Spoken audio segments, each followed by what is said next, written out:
What if Nazi Germany had returned? Only 20 years after World War II? Imagine waking up in the 1960s to find Europe once again on the brink of destruction. A rearmed Germany, jet fighters roaring through the skies, modern tanks rolling toward the borders, and the terrifying possibility of World War III. After World War II, the Allies promised the world that Germany would never again become a military superpower. But what if they had failed? What if Germany had secretly rebuilt its armed forces, recovered its economy faster than anyone expected, and launched another war in the middle of the Cold War? This is not what happened. But based on real historical conditions, this is what might have happened if Germany had started. World War III in the 1960s. In 1945, Germany lay in ruins. Its cities were shattered, its factories destroyed, its military dismantled. The Nazi regime had collapsed, and the victorious Allies divided Germany into occupation zones. To many leaders, one lesson seemed obvious. Germany could never be allowed to threaten Europe again. The United States, the Soviet Union, Britain, and France all supported strict controls over the defeated nation. For a brief moment, it appeared that Germany's military history had come to an end. But history rarely stands still. As tensions between the United States and the Soviet Union grew, yesterday's enemy slowly became tomorrow's strategic partner. The Cold War was beginning. Europe was no longer divided between victors and losers. It was divided between East and West. In reality, West Germany was eventually allowed to rebuild defensive armed forces and joined NATO in 1955. But now, imagine a different timeline. Imagine that this rearmament expanded far beyond defense. German factories began producing advanced tanks, jet aircraft, submarines, and long-range missiles at an astonishing pace. Military research accelerated in complete secrecy. Within only a few years, Germany possessed one of the strongest conventional armies in Europe.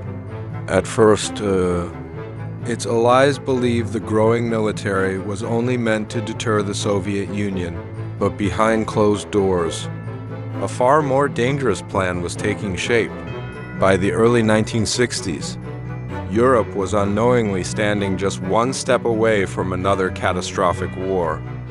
By 1962, Europe had entered its most dangerous moment since the end of World War II. In this alternate timeline, Germany had quietly rebuilt one of the most advanced military forces in the Western world. Its factories worked day and night. New battle tanks rolled off assembly lines. Supersonic jet fighters filled the skies. Long-range missiles were deployed across strategic military bases. Officially, everything was described as a defensive measure. But intelligence agencies across Europe began noticing something unusual. German military exercises were becoming larger. Troop movements near the borders increased. Fuel, ammunition, and military supplies were being stockpiled at an alarming rate. Then, without warning, the first attack came.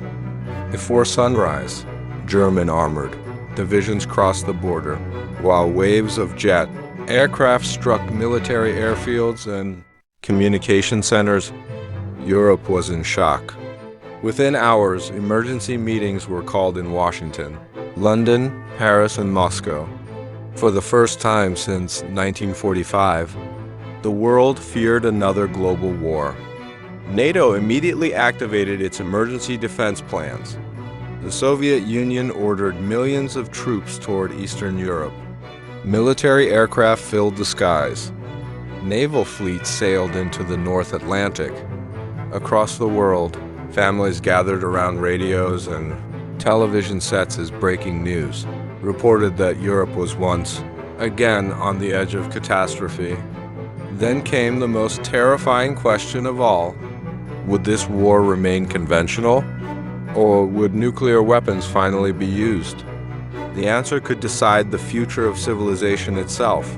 As German forces pushed deeper into Europe, the conflict was no longer a regional crisis. It had become a global emergency.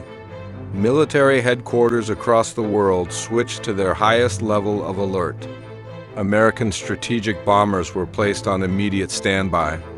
NATO commanders rushed thousands of additional troops toward the front lines across the Iron Curtain. The Soviet Union responded with overwhelming force. Endless columns of tanks rolled westward. Fighter squadrons filled the skies. Missile units were deployed to launch positions. For the first time since the Cuban Missile Crisis, the world stood only moments away from nuclear war. Every decision mattered. Every hour changed the balance of power. Then, German forces launched a massive offensive designed to break NATO's defenses before American reinforcements could fully arrive. Entire cities were shaken by continuous air raids. Bridges collapsed under heavy bombardment. Railroads, fuel depots, and communication centers became primary targets. The skies above Europe turned into one of the largest air battles in modern history. But Germany had made one critical mistake. Instead of facing a divided Europe, it had united nearly the entire Western alliance against itself. The United States, Britain, France, Canada, Italy, and other NATO members began coordinating a massive counteroffensive. Meanwhile, the Soviet Union prepared its own invasion from the east. Germany suddenly faced the nightmare every military strategist feared: a two-front war. History had repeated its cruelest lesson. The question was no longer, could Germany win? The real question had become, could humanity survive what came next? By the winter of 1963, Europe had become a continent of fire. The German advance had slowed. NATO forces were holding the Western Front. The Soviet army was pushing relentlessly from the east. Germany now faced the same nightmare that had destroyed it 2 decades earlier. A war on two fronts. Every passing day drained its fuel, ammunition, and manpower. Factories that once powered the war machine were now under constant air attack. Major cities suffered devastating bombing campaigns. Railways were shattered. Military supply lines collapsed. Yet the fighting continued. Inside underground command bunkers, military leaders debated one final option. If conventional victory was impossible, should they consider nuclear weapons? It was the most dangerous decision in human history. One launch would almost certainly trigger another. Within minutes, missiles could cross continents. Entire cities could disappear. Millions of lives could be lost before anyone had time to react. For several terrifying days, the world held its breath. Then, back-channel negotiations quietly began between Washington, Moscow, London, and other world leaders. They all understood one terrible truth. If this conflict became nuclear, there would be no winners, only survivors. A ceasefire was finally negotiated before the first nuclear missile was launched. The war ended, but Europe would never be the same. Entire regions lay in ruins. Its economy was shattered. Millions had been displaced. The Cold War had become even colder, and the world entered a new era of fear. Fortunately, this never happened. In real history, post-war Germany rebuilt itself as a democratic nation and became one of Europe's strongest economic powers. But this alternate scenario reminds us how fragile peace can be, and how close humanity has come to catastrophe more than once.